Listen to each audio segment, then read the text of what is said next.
जय श्री कृष्ण। गोविंद गोविंद। आप सबको पंडित वशिष्ठ का प्रणाम।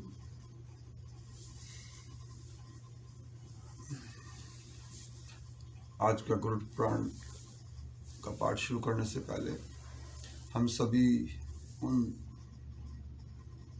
आत्माओं की भगवान से मुक्ति की प्रार्थना करेंगे जो असमय काल के ग्रास में समा गए हैं, अर्थात ये जो महामारी फैल रही है एक कीटाणु के रूप में, जो मनुष्य इस संसार से विदा हो गए हैं। असमय मृत्यु का अर्थ है, एक तो मृत्यु का समय निश्चित होता है और दूसरा किसी असमय के कारण जिनकी मृत्यु होगी है, तो हम उनको श्रद्धांजलि अर्पित करते हैं और भगवान से प्रार्थना करते हैं, हे प्रभु इनको अपनी शरण में अवश्य लेना। तो इसके लिए हम 1 मिनट का मौन धारण करेंगे। अपनी आंखें बंद कर लीजिए।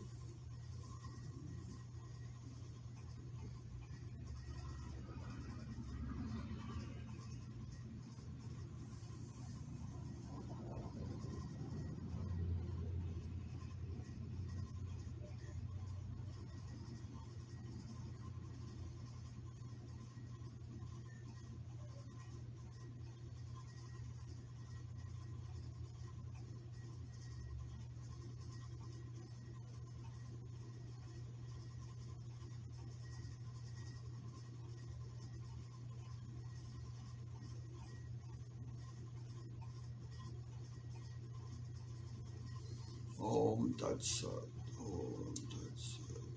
राम नाम सत्य है, सत्य भगवत है। राम नाम सत्य है, सत्य भगवत है। उसके पश्चात हाँ, तो हम आगे बढ़ते हैं।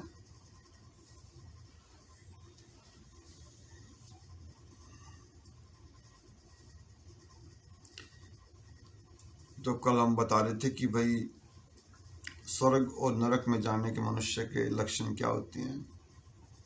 जैसे कि थोड़ा सा इसके बारे में हम आगे बढ़ते हैं।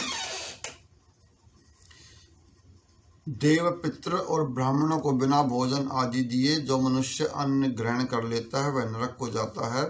वहाँ से मुक्त होकर वह काक योनि को प्राप्त करता है।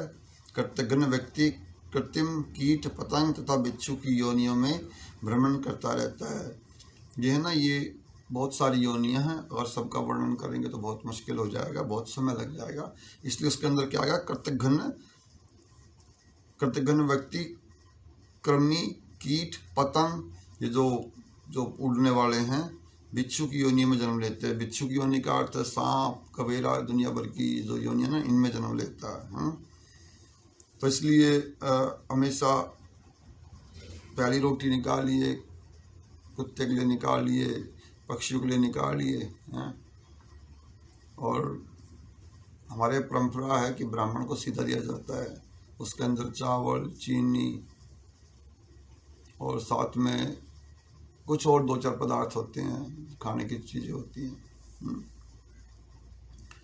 दूसरे की निंदा करना, दूसरों की मर्यादा को नष्ट करना, निष्ठुरता, अत्यंत घृणित व्यवहार में अभिरुचि, पर स्त्री के ऊपर बुरी नज़र रखना, पराये धन का अपहरण करना, अपवित्र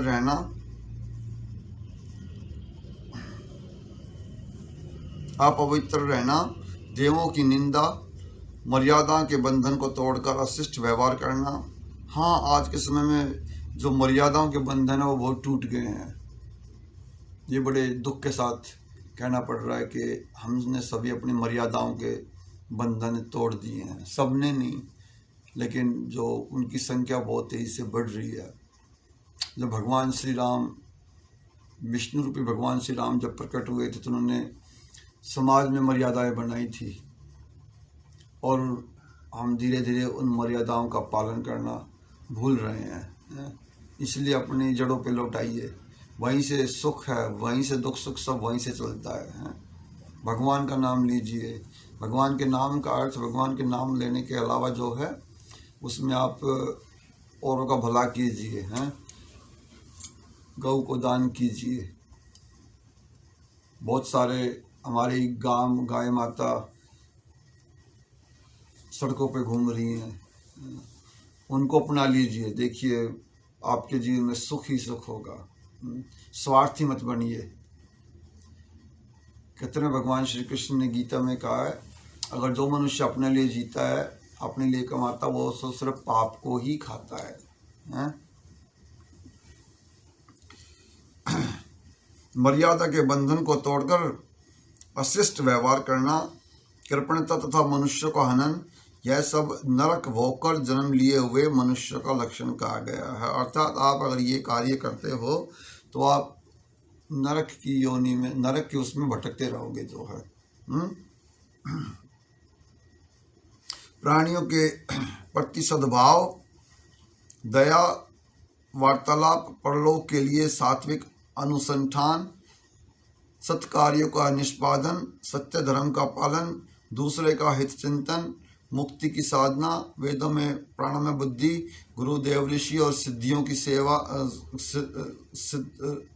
सिद्ध ऋषियों की सेवा, साधुजनों को द्वारा बताए गए नियमों का पालन, सत्क्रियाओं का अनुसंधान और प्राणियों के साथ मैत्री भाव, ये स्वर्ग में आए मनुष्य के लक्षण हैं। जो मनुष्य योग शास्त्र द्वारा बताए गए यम नियम आदि अष्टांग योग के साधन से सत्य ज्ञान को प्राप्त करता है, वह अत्यंत फल अर्थात मोक्ष का अधिकारी बन जाता है। एक बार फिर से जीवन को स्वस्थ रखने के लिए आप योग की साधना कीजिए। कोई ज़्यादा मुश्किल नहीं है, बहुत ही आसान है। जीवन में अष्टांग योग का अर्थ है यम, नियम, प्राणायाम, आसन, प्रत्याहार, ध्यान, धारणा, समाधि। अगर आपने जीवन में इनको अपना लिया ना, इनका कुछ प्रतिशत को भी अपना लिया ना, तो आपके जीवन में बहुत बड़ा बदलाव आएगा और वो बदलाव हमेशा आपके अच्छे के लिए होगा। सबसे पहले ब्रह्म मुहूर्त में उठने का संकल्प लीजिए। ब्रह्म मुहूर्त का अर्थ है जो हमारा पहला पहर शुरू होता है, जो सुबह 4:30 बजे शुरू होता है।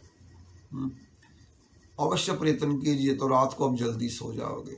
जब रात को, क्योंकि रात को तो सभी असुरी शक्तियाँ जागृत होती हैं। हम लोगों ने आजकल क्या कर दिया, 11 बजे, 12 बजे, 1 बजे, 2-3 बजे सोते हैं। यही है ना जो है, सब नहीं। तो अब महायोग का वर्णन, श्री सूत जी ने यहाँ समस्त अंगों सहित महायोग का वर्णन किया है। यह महायोग मनुष्य को भोग और मोक्ष प्रदान करने का श्रेष्ठ साधन है। महामती भगवान दत्तात्रेय ने राजा अलग से कहा था, हे राजन, ममता ही दुख का मूल कारण है। महामती भगवान दत्तात्रेय जो थे वो भगवान शिव, विष्णु, ब्रह्मा तीनों का एक ही मनुष्य के रूप में आए थे वो। क्योंकि उस समय जब जो शैव भक्त और विष्णु भक्त में बहुत भारी युद्ध हो रहा था जो है, तो उस समय भगवान ने एक संदेश देने के लिए कि भाई शिव, विष्णु, ब्रह्मा कि मैं ही हूँ, मैं ही शिव हूँ, मैं ही विष्णु जी हूँ, मैं ब्रह्मा जी हूँ। तब वो मनुष्य के रूप में आए थे। उनका जो अवतार था वो दत्तात्रेय अवतार के अवतार, अर्थात तीनों शक्तियाँ एक ही मनुष्य के अंदर थी वो। दत्तात्रेय ने राजा अलग से कहा था कि हे राजन, ममता ही दुख का मूल कारण है। जैसा भगवान श्री कृष्ण ने गीता में अर्जुन से कहा कि जो ममता, मोह, वही मनुष्य के दुख का सबसे बड़ा कारण है। और ममता का परित्याग ही दुख से निवृत्ति का उपाय है। अगर आप मोह को त्याग दोगे तो वहीं से आपके दुख का निवारण हो जाता है। अर्थात जो मोह का अर्थ है, 2 प्रकार के मोह होते हैं। सात्विक मोह 3 होते हैं, सात्विक, राजसी और तामसी मोह। जैसे भगवान श्री कृष्ण ने गीता में अर्जुन से कहा था कि ये तेरे अपने हैं लेकिन ये तामसी हैं, इनका परित्याग करने से ही तुझे मोक्ष की प्राप्ति होगी। तो इनके प्रति किसी प्रकार का दुख मत प्रकट कर, ये तेरे अपने हैं लेकिन ये अधर्म के पक्ष में हैं, तो इनका वध कर, चाहे वो तेरे अपने ही क्यों ना हो जो है। तो भगवान श्री कृष्ण ने अर्जुन से यही कहा था, और जो अपने नहीं है उनका तो वध करना तेरा कर्तव्य बनता है, क्योंकि तो क्षत्रिय है। अगर वो अधर्म की तरफ है, अगर वो धर्म की तरफ है तो उनका आदर कर, उनकी इज्जत कर, हैं? लेकिन वो अधर्म की तरफ है तो उनका वध करने में तुम्हें किसी प्रकार का संकोच नहीं करना चाहिए। ऐसा श्री भगवान कृष्ण ने गीता में कहा है। और यहीं पर जो भगवान दत्तात्रेय हैं वो भी यही बोल रहे हैं, ममता का परित्याग ही दुख से निवृत्ति का उपाय है। अहंकार अज्ञान रूपी महात्रु का अंकुर है। पाप मूलक आपात रमणीय सुख शांति के लिए यह अज्ञान रूपी महात्रु पैदा हुआ है। जो लोग अज्ञान रूपी कुल्हाड़ी से अज्ञान रूप महावृक्ष को काट गिराते हैं वे पर ब्रह्म में लीन हो जाते हैं।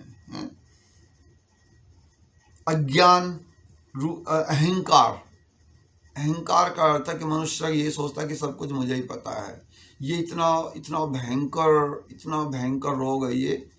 जिसने इस रोग का निवारण कर लिया, ये समझो उसके 50% पाप तो अपने आप कट जाएंगे, हैं? ये जो अहंकार अज्ञान रूपी मातृ का अंकुर है, पाप मूलक आपात रमणीय सुख शांति के लिए यह अज्ञान रूपी मातृ पैदा हुआ है। अर्थात ये इस भक्ति के मार्ग में सबसे कठिन एक शत्रु है। वो क्या है? अहंकार। पहला क्या था? मोह। अब ये क्या है? अहंकार हैं?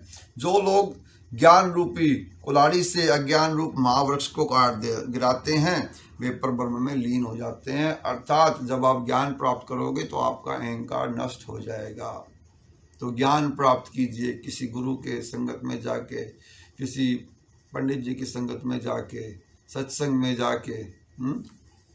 आजकल समय बड़ा कठिन है, इसलिए भगवान की भक्ति से ही आपका बेड़ा पार हो सकता है। मृत्यु तो अटल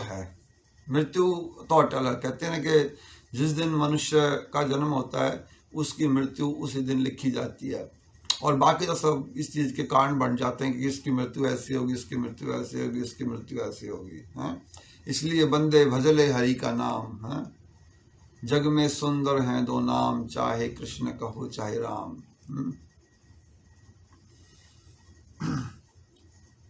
तदंतर वे पर ब्रह्म में लीन हो जाते हैं। तदंतर ब्रह्म रस को प्राप्त कर उसका भली भांति पान करके प्राज्ञ पुरुष नित्य सुख एवं परम शांति को प्राप्त करते हैं। जो लोग महापाश से आबद्ध हैं वे सभी नित्य नैमित्तिक हो कार्य करते हैं, उसमें अंत तक लगे रहते हैं। इस कारण उन्हें परमात्मा का ऐश्वर्य प्राप्त होता है, अर्थात उनको परमात्मा का साथ प्राप्त होता है। देखिए, सभी के लिए सब कुछ करना संभव नहीं है। अगर मन में ठान लो तो संभव हो भी सकता है, लेकिन कुछ तो कीजिए। सुबह स्नान अवश्य कीजिए, सुबह स्नान अवश्य कीजिए। पहले तन की सफाई कीजिए, फिर योग के द्वारा मन की शांति के लिए बहुत ही आसान है। बैठ के अगर आप ओंकार का जप भी करोगे किस रूप में, ओम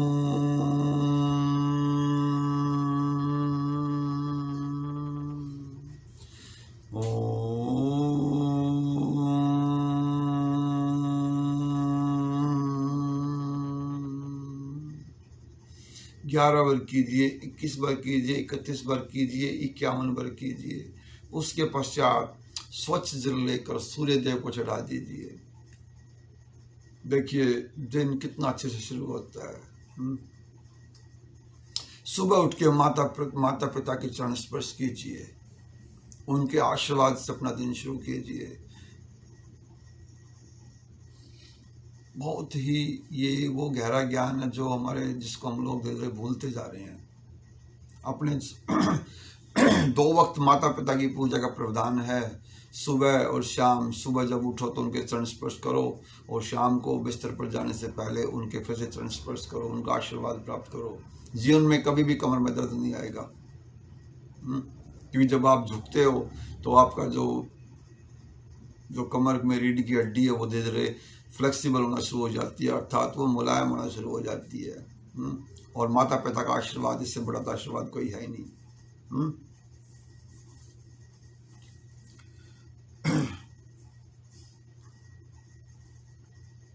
इस कारण उन्हें परमात्मा का आशीर्वाद प्राप्त होता है। जो पुनः इस संसार में जन्म लेते हैं, जो अज्ञान से मोहित हैं, वे ज्ञान योग प्राप्त करके अज्ञान से मुक्त हो जाते हैं।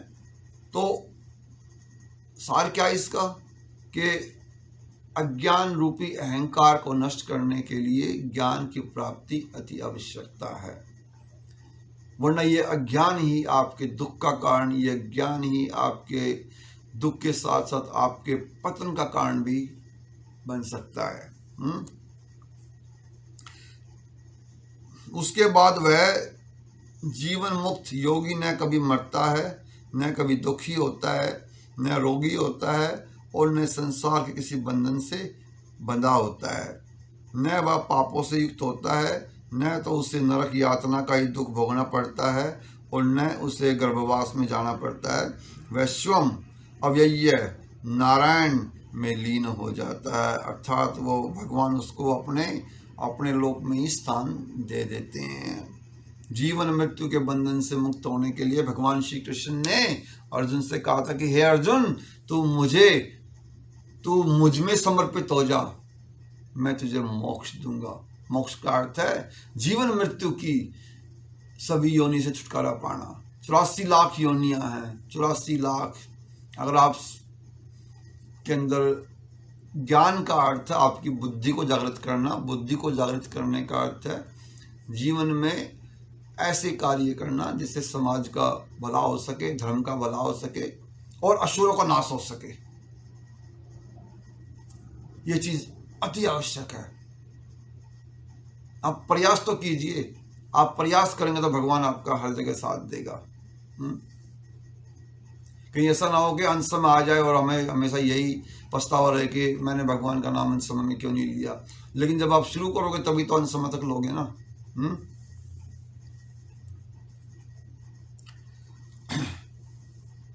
न तो उसे नरक यातना का ही दुख भोगना पड़ता है और न उसे गर्भवास में जाना पड़ता है। वह स्वयं अव्यय अर्थात भगवान में लीन, नारायण स्वरूप में लीन हो जाता है।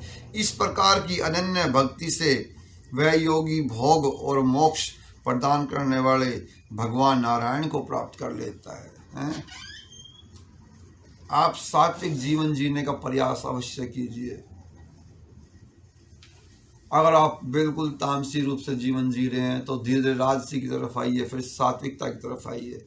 देखिए जीवन में ऐसे ऐसे बदलाव होंगे आप सोच भी नहीं सकते। कर्म से ही आपका भाग्य बदलता है। कर्म से ही आपके जीवन जीने की शैली में बदलाव आ सकता है। आप प्रयास तो कीजिए, ऐसे लोगों का साथ छोड़ दीजिए जो आपको तामसिक प्रवृत्ति की तरफ लेके जाते हैं। और अपनी बुद्धि के द्वारा, इतनी बुद्धि है तो उनको धीरे धीरे भक्ति की तरफ लगाइए। उसमें आपको अपना भला भी होगा, उसका भला भी होगा। इसमें आप अपना लोक तो सुधारोगे ही, अपना परलोक भी सुधारोगे भाई।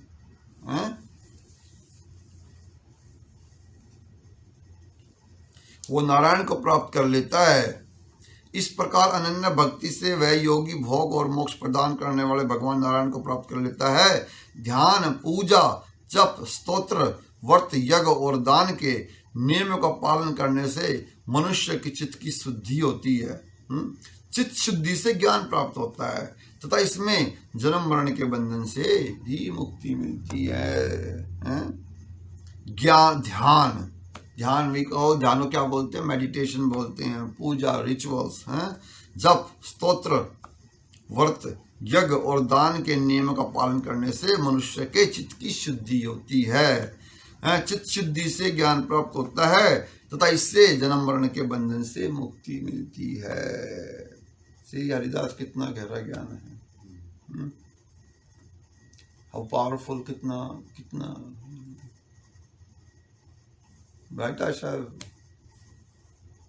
we do Satyanarayana Puja every, Yeah, how it's impacting their life. that's true. Completely. बंधन से मुक्ति मिलती है,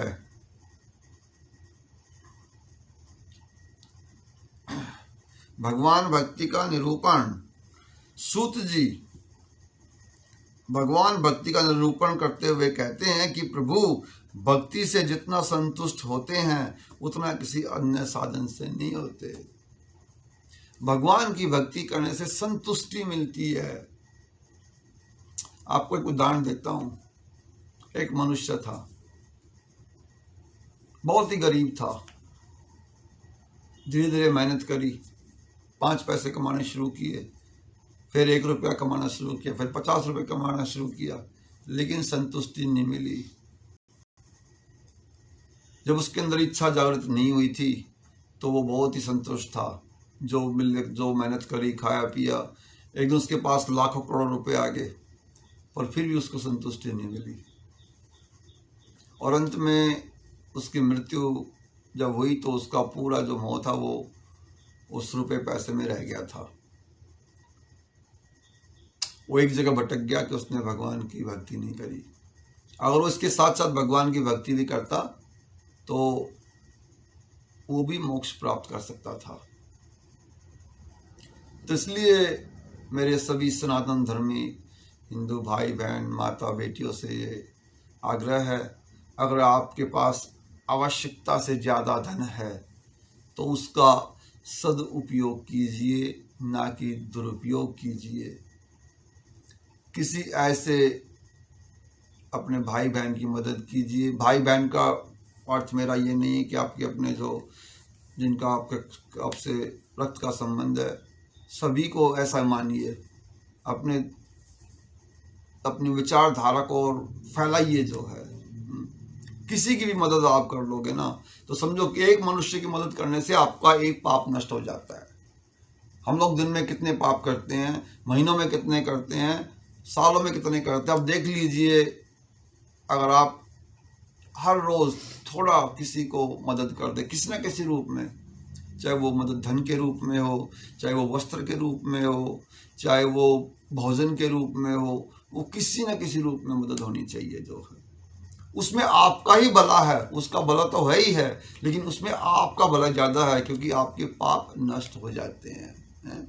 इसमें जो बताया गया ना अभी जो है कि ध्यान, पूजा, जप, स्तोत्र, पहले बचपन में हमें याद है कि हर घर में महीने में एक बार जरूर पूजा होती थी। कभी वहाँ, कभी उस घर में, कभी उस घर में हवन चल रहे हैं। हवन वातावरण की शुद्धि के लिए भगवान श्री कृष्ण ने कहा है गीता में, गृहस्थ मनुष्य को सभी देवी देवताओं की पूजा करनी चाहिए जो कि अंत में मुझे प्राप्त होती है। हम भगवान विष्णु जी की पूजा करते हैं मोक्ष प्राप्त करने के लिए, शिव जी की पूजा करते हैं पाप नष्ट करने के लिए, ब्रह्मा जी की पूजा करते हैं, उन्होंने सृष्टि की रचना की थी। माता लक्ष्मी की पूजा की जाती है धन के लिए, माता दुर्गा की पूजा की जाती है शक्ति के लिए, और माता सरस्वती की पूजा की जाती है विद्या के लिए अर्थात ज्ञान के लिए। उसके पश्चात सभी नवग्रह की पूजा की जाती है सुख शांति के लिए। उसके पश्चात हम पूजा करते हैं सर्वधि देवता, जो देवता पितृदेव, कुल देव, ग्राम देवता, उनकी भी पूजा करनी चाहिए, उनकी भी पूजा का प्रावधान है। वो हमें आशीर्वाद देते रहते हैं। सूत जी भगवान भक्ति का निरूपण करते हुए कहते हैं कि प्रभु भक्ति से जितना संतुष्ट होते हैं उतना किसी अन्य साधन से नहीं। भगवान हरि का निरंतर स्मरण करना मनुष्य के लिए महान श्रेय का मूल है। सूत जी भगवान भक्ति निरूपण करते हुए कहते हैं कि प्रभु भक्ति से जितना संतुष्ट होते, किसी और चीज से संतुष्ट नहीं होते। भगवान जी को आपकी भक्ति चाहिए। भक्ति का अर्थ है जो भगवान के भक्त हैं उनकी सेवा करो। यह अति महत्वपूर्ण है। भगवान हरि का निरंतर स्मरण करना मनुष्य के लिए महान श्रेय का मूल है। वह पुण्यों की उत्पत्ति का साधन है और जीवन का मधुर फल है। जब आप भक्ति करना शुरू करेंगे ना, तो आपके मन से धीरे धीरे द्वेष, ये जो द्वेष की भावना है, अहंकार है, डर है, धीरे धीरे मन से अपने आप निकल जाएगा। अर्थात तन मन धन सब तेरा क्या लागे मेरा। जब आपने सब कुछ प्रभु का ही मान लिया है तो आपको अपना क्या है। हर मनुष्य खोने से डरता है कि मेरे पास जो है कहीं मेरा कोई और ना चुरा ले जाए। वो अंत समय में उसको सिर्फ ऐसे पकड़ के रखता है, जो है मरते दम तक भी ये मेरा है, ये मेरा है, ये मेरा है। तो भगवान कहते हैं अगर तू मुझे अपना ले तो तेरे सभी दुख कट जाएंगे।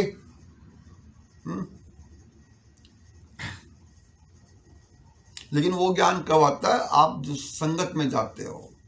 ये सत्संग है, ये सब सत्संग ही तो हो रहा है, जो है कि भगवान के वचनों का, भगवान के गुणों का वर्णन करना, उनकी प्रशंसा करना। अगर आप ये नहीं करते तो कहाँ बैठते हो? कहीं और जाके बैठोगे, एक दूसरे की बुराई में समय व्यतीत करोगे। क्योंकि ये मैं नहीं कह रहा हूँ, ये कलयुग का प्रभाव है। अब अपने मन के अंदर जाके देख लीजिए तो पता लग जाएगा कौन कितने पानी में है। वह पुण्यों की उत्पत्ति का साधन है और जीवन का मधुर फल है। इसलिए विद्वानों ने प्रभु की सेवा को भक्ति का बहुत बड़ा साधन कहा है। भगवान त्रिलोकीनाथ विष्णु के नाम तथा गुणों के कीर्तन में तन्मय होकर जो प्रसन्नता के आंसू बहाते हैं, रोमांचित होकर गदगद हो उठते हैं, वे ही उनके भक्त हैं। कई बार जब आप भगवान का नाम लेते हो, आपके मन में असीम सुख पैदा हो जाता है और आपके मन से क्या निकलता है? हरिदास मृदंग। जय जय गोविंद गोविंद गोपाल नंद लाल, राधे गोविंद गोविंद गोपाल नंद लाल। जय जय गोविंद गोविंद गोपाल नंद लाल, राधे गोविंद गोविंद गोपाल नंद लाल। गोपाल गोपाल गोपाल गोपाल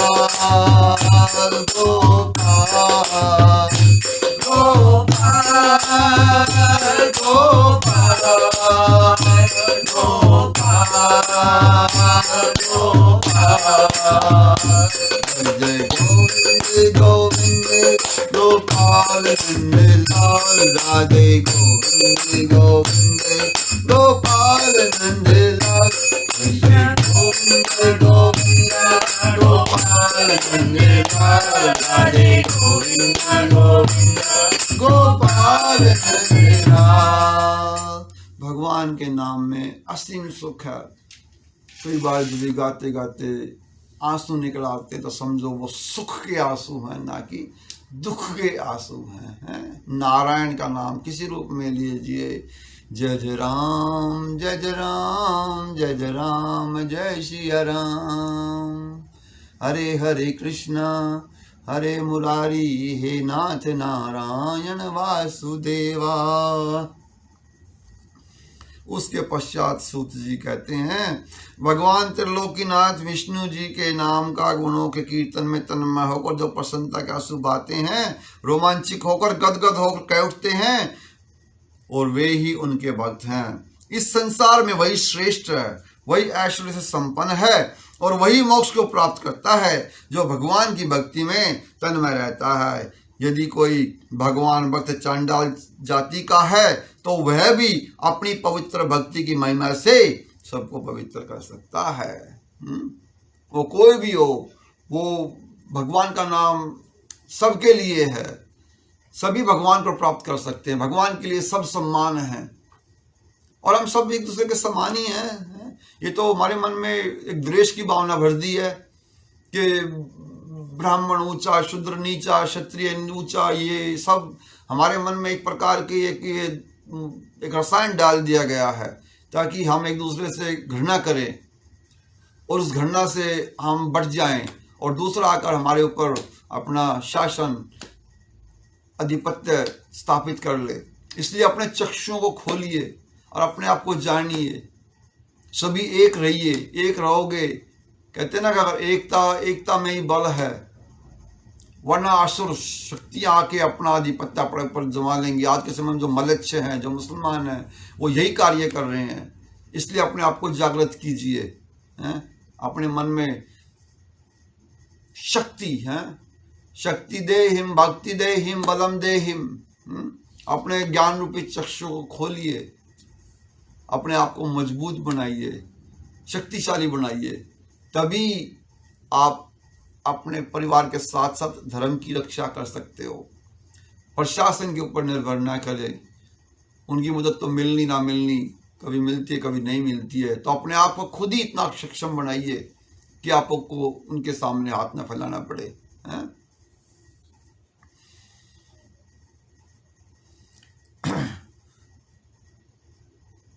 अब सूत जी कहते हैं, हे नाथ आप, अब सूत जी भगवान से कहते हैं, हे नाथ आप मुझ पर दया करो, मैं आपकी शरण में हूँ। ऐसा जो प्राणी कहता है उसको भगवान हरि अभय कर देते हैं, किसी से भी उसको भय नहीं होता, वह भगवान की प्रतिज्ञा है, हैं? दया कुरु प्रपन्नाय तवास्मीति च यो वन्दते अभयम सर्वभूतभ्यो ददादे तद वर्तम हरम। जिन मनुष्य का मन हरि भक्ति में रमा हुआ है, उनके सभी प्रकार के पापों का विनाश निश्चित है। शिव विष्णु ब्रह्मा तुम एक। आप शिव जी की भक्ति कीजिए, आप नारायण की भक्ति कीजिए, आप ब्रह्मा जी की पूजा कीजिए, भक्ति कीजिए, सब एक ही हैं। तो मेरा सभी शिव विष्णु, यही सनातन हिंदू धर्म की सुंदरता है कि हम सबको महत्व देते हैं। लेकिन जो एक को महत्व देता है, जैसे अगर आप भगवान शिव जी की पूजा करते हैं, विष्णु जी ब्रह्मा जी की पूजा नहीं करते हैं, तो आपकी पूजा सफल नहीं होगी। क्योंकि भगवान विष्णु जी के आराध्य भगवान शिव जी हैं और भगवान शिव जी के आराध्य भगवान विष्णु जी हैं।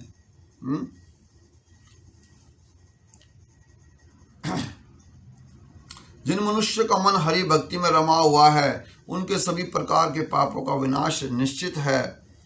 हाथ में पाश लेकर खड़े हुए अपने दूतों को देखकर यमराज उसके कान में कहते हैं कि हे दूत, तुम उन भगवान के भक्तों को बहुत ही श्रद्धापूर्वक लेके आना जो मधुसूदन विष्णु के भक्त हैं। मैं तो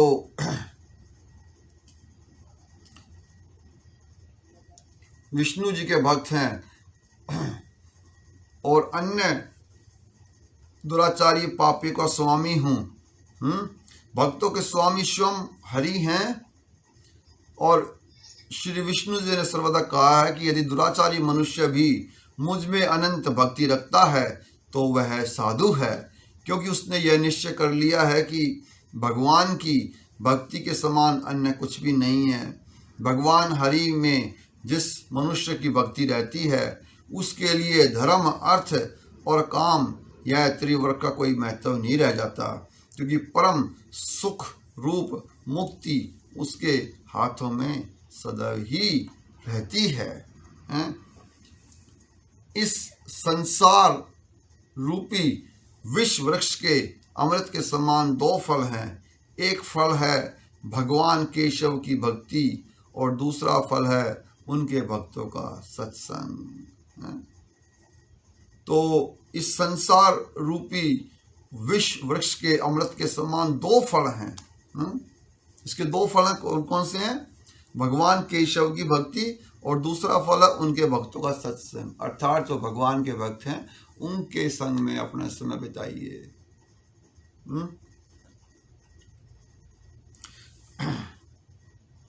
नाम संकीर्तन की महिमा का वर्णन करते हुए सूत जी कहते हैं कि मुक्ति के कारणभूत अनादि अनंत अज नित्य अव्यय्य और अक्षय भगवान विष्णु को जो व्यक्ति नमन करता है, वह समस्त संसार के लिए नमस्कार के योग्य हो जाता है।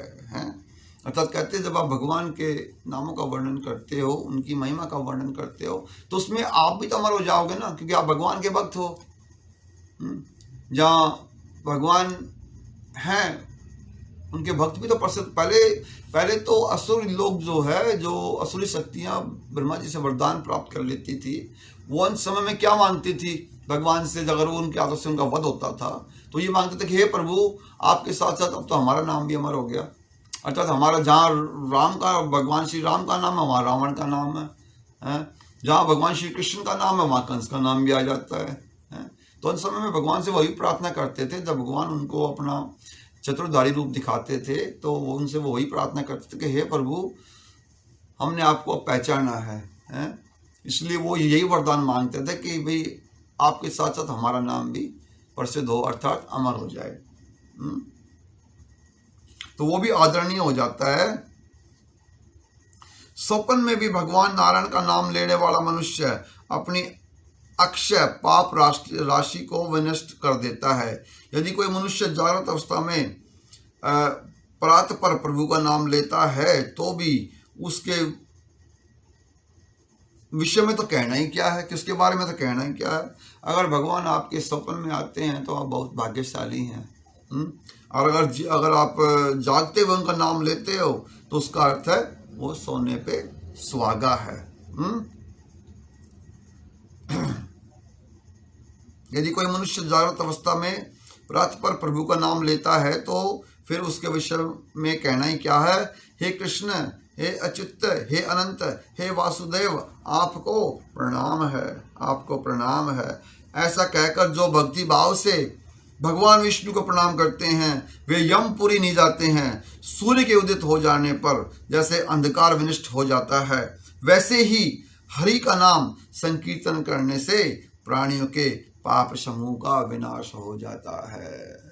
देखिए, कलयुग में अगर आप सात्विक कार्य करते करते भगवान के नाम का संकीर्तन करते हैं, संकीर्तन कैसे करते हैं?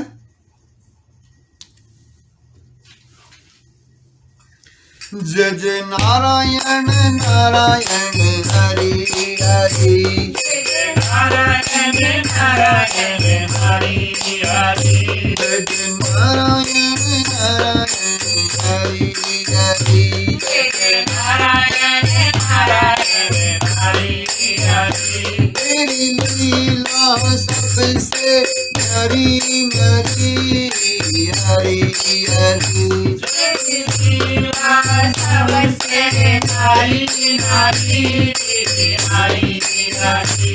तेरी महिमा सबसे न्यारी न्यारी हरि हरि, तेरी महिमा सबसे न्यारी न्यारी हरि हरि। ओम नमो नारायण, ओम नमो नारायण, ओम नमो नारायण, ओम नमो नारायण, ओम नमो नारायण। ओम नमो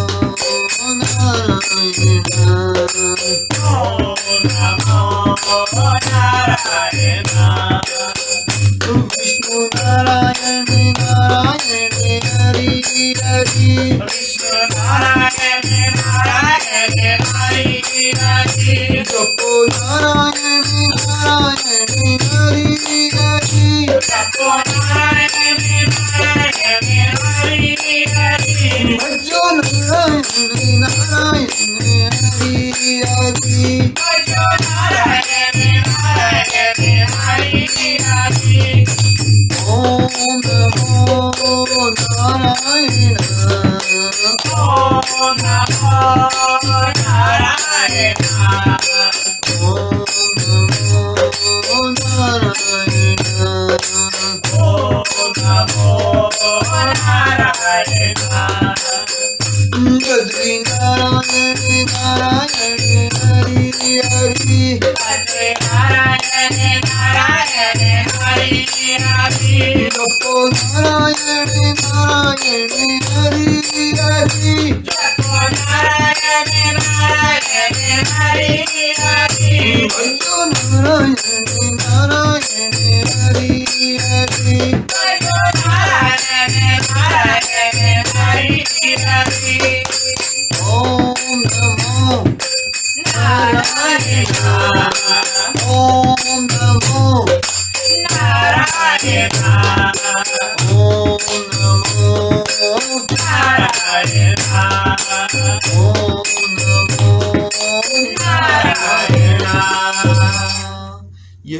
सतयुग का समय है। संकीर्तन से ही आप सभी पापों से मुक्ति प्राप्त कर सकते हो। सतयुग, त्रेता, द्वापर, इन युगों में भगवान से को प्राप्त करने के लिए बहुत तपस्या करनी पड़ती थी। पहले मनुष्य की आयु 100 वर्ष नहीं होती थी, पहले मनुष्य की आयु हजारों साल होती थी, क्योंकि वो सभी नियमों का पालन करते थे। इसलिए आदम ने नियमों को छोड़ दिया है, इसलिए हम अल्प आयु में आ गए हैं। सात्विक भोजन अपनाइए, सात्विक विचार अपनाइए, दुष्टों से सावधान रहिए, जिनको आवश्यकता है उनको सहायता प्रदान कीजिए, धर्म को मजबूत बनाइए। अगर सनातन हिंदू धर्म मजबूत हुआ तो उसमें रहने वाले सभी प्राणियों की रक्षा हो सकती है। जब धर्म ही नहीं रहेगा तो राष्ट्र कहाँ से रहेगा? राष्ट्र तो बहुत हैं, लेकिन धर्म से ही राष्ट्र की रक्षा होती है।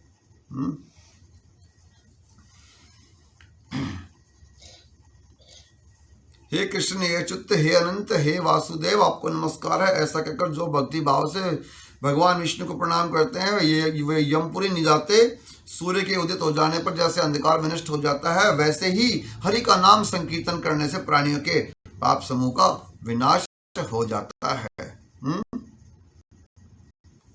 सुध जी कहते हैं कि सभी शास्त्रों का अवलोकन करके तथा पुण्य विचार करने पर एक ही निष्कर्ष निकलता है कि मनुष्य को सदैव नारायण का ध्यान करना चाहिए। इस लोक और परलोक में प्राणियों के लिए जो कुछ दुर्लभ है, जो अपने मन से भी नहीं सोचा जा सकता, वह बिना मांगे ही ध्यान मात्र करने से भगवान मधुसूदन प्रदान कर देते हैं। पाप कर्म करने वाले की शुद्धि का ध्यान के समान अन्य कोई साधन नहीं है। यह ध्यान पुनर्जन्म देने वाले कारणों को भस्म करने वाली योगाग्नि है। भगवान का भक्त अनंत भाव से यदि अपने सभी कर्मों को भगवान के चरणों में अर्पित करता है तो उसके कर्म साधु हो या असाधु बंधन कारक नहीं रहते हैं।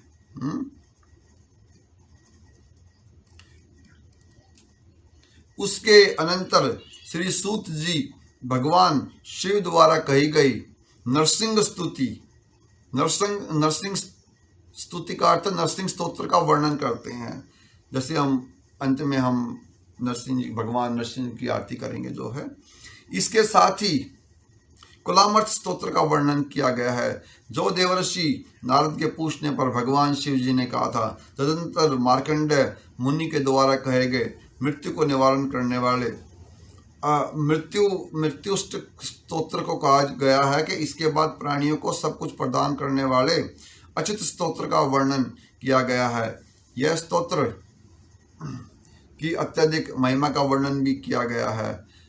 आचार कांड के अंत में परब्रह्मा और अष्टांग योग, आत्मज्ञान तथा गीता सार का निरूपण भी किया गया है। जीवन का अंतिम लक्ष्य मुक्ति है। यह मुक्ति जीव को तभी प्राप्त होती है जब वह परिष्टतक तथा त्रिगुणात्मक प्रकृति का परित्याग कर देता है। जीव को मुक्ति प्राप्त करने के लिए प्रकृति से स्वयं को अलग करना अनिवार्य है। इसके लिए शब्द आदि विषयों के प्रति अनासक्त होना आवश्यक है। प्राणायाम, जप, प्रत्याहार, ध्यान, धारणा, समाधि और ध्यान, ये जो अष्टांग योग है, यम, नियम, प्राणायाम, आसन, प्रत्याहार, ध्यान, धारणा, समाधि, इंद्रियम संयम से पापक्ष और पापक्ष से देव प्रीति सुलभ होती है। देव प्रीति मुक्ति एवं मुक्ति साधनों की ओर उन्मुक्त होने के लिए प्रथम एवं अनिवार्य है। तो अब हम समय को ध्यान में रखते हुए अपने गरुड़ पुराण पाठ को यहीं पर विराम देते हैं। विराम दिया है, समाप्त नहीं किया है। और आपसे फिर कल गरुड़ पुराण के साथ फिर आपके साथ सत्संग होगा। तो अब हम आरती करेंगे। ओम शांतकारं भुजं शयनं पद्मनाभं सुरेशं विश्वदारं गगनसदृशं मेघवर्णं शुभांगं लक्ष्मीकान्तं कमलनयनं योगिभिर्धनगम्यं वन्दे विष्णुभवहरणं सर्वलोकनाथनं। चलिए हम आरती करते हैं हमेशा की तरह।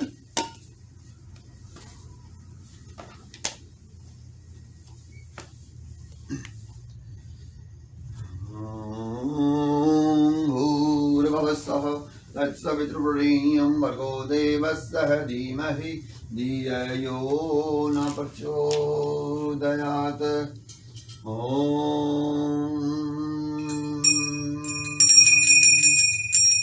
नमस्ते नरसिंहाय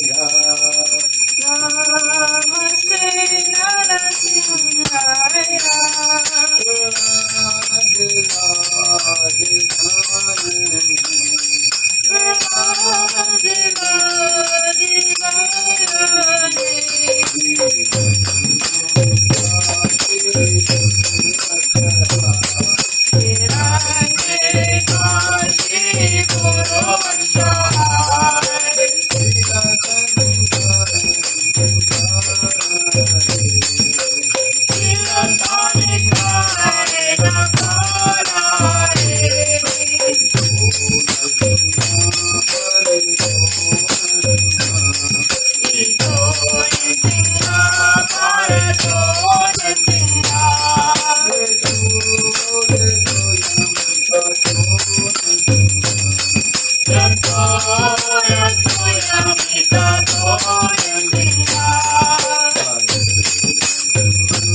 च पिता तमेव तमेव बन्धु च सखा तमेव तमेव विद्याधृतमेव तमेव सर्वं मम देव देवा करवीरघोरं करुणावतारं संसारसारं भुजगेन्द्रहारं सदा वसन्तं हृदयारविन्दे भवं भवानी सहितं नमामि भवं भवानी सहितं नमामि। ओम त्र्यंबकं यजामहे सुगन्धिं पुष्टिवर्धनम् उर्वारुकमिव बन्धनात् मृत्युमोक्षीयममृतात्। ओम पापोऽहं पापकर्म हि पापात्मा पापसंभव त्राहि मां पुण्डिकाक्षं पापहरो हरि पापहरो हरि। बोलो विष्णु जी भगवान की जय। लक्ष्मी माता की जय। गणेश जी भगवान की जय। बालूकाना की जय। राधा कृष्ण भगवान की जय। सत्यनारायण भगवान की जय। भगवान श्री रामचंद्र की जय। लक्ष्मण भैया की जय। सीता मैया की जय। हनुमान जी भगवान की जय। नीलकंठ भगवान की जय। नवग्रह देवता की जय। शिव जी भगवान की जय। गोरा मात की जय। ब्रह्मदेव की जय। सरस्वती मात की जय। और सभी देवी देवताओं की भी जय हो।